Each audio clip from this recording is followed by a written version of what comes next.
मौनी अमावस्या व्रत सभी पापों की मुक्ति हेतु। मौनी अमावस्या व्रत का महात्म्य।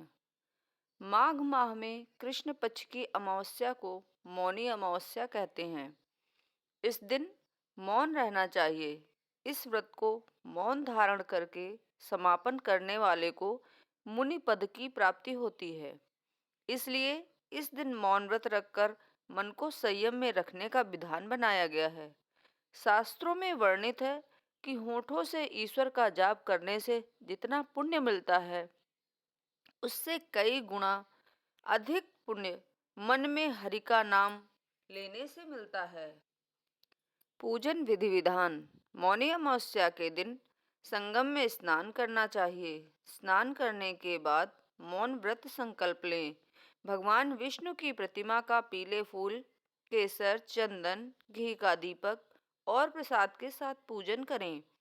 भगवान का ध्यान करने के बाद विष्णु चालीसा या विष्णु सहस्त्र नाम का पाठ करें। ब्राह्मणों और गरीबों को दान दक्षिणा जरूर दें। मंदिर में दीपदान करना ना भूलें। शाम को धूप दीप से आरती करें। पीले मीठे पकवान का भोग लगाएं।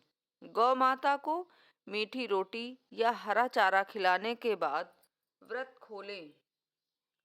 मौनी अमावस्या व्रत कथा। कांचीपुरी नगर में देव स्वामी नाम का एक ब्राह्मण रहता था। उसकी पत्नी का नाम धनवती और पुत्री का नाम गुणवती था। उसके 7 पुत्र थे।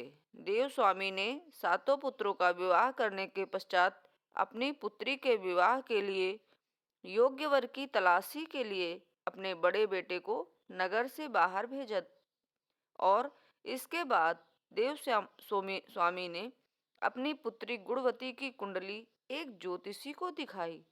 ज्योतिषी ने गुणवती की कुंडली देखकर कहा कि सप्तपदी होते होते ही यह कन्या विधवा हो जाएगी। यह बात सुनकर देव स्वामी अत्यंत दुखी हुई और इसका उपाय पूछने लगी।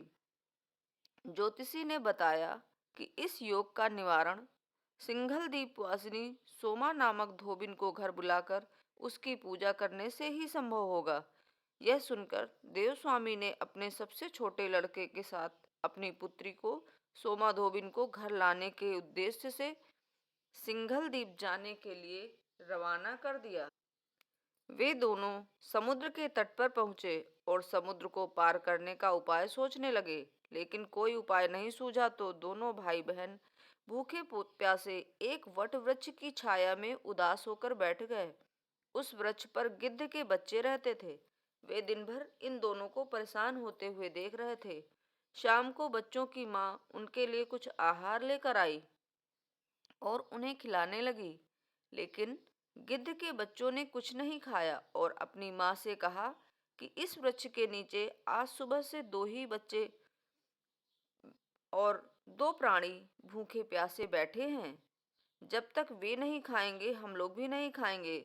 बच्चों की बात सुनकर उनकी माँ गिद्धनी को दया आई और उसने दोनों प्राणियों को देखा और उनके पास जाकर कहा कि आपकी इच्छा मैंने जान ली है।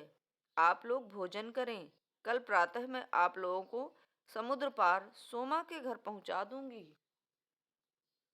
गिद्धनी की बात सुनकर उन दोनों भाई बहन की चिंता कम हुई। दोनों को अत्यंत प्रसन्नता हुई।